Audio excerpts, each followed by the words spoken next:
Ko'p vaqtlarda xotinlar o'zlarining erlarini qadrlamaydi. Sababi doim yonida-da, doim yonida, qayerga ketadi. Qadr yo'q o'xshaydi.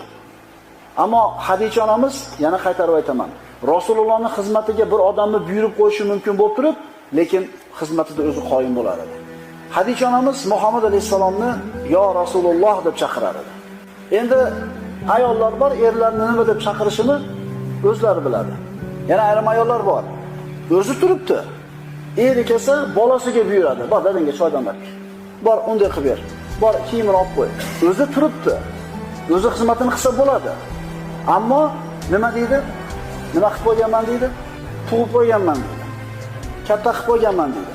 Ayol kishi yoshi qancha bo'lishidan qat'iy nazar o'zini kuyovining xizmatini qilishligi ayol kishining vazifasi.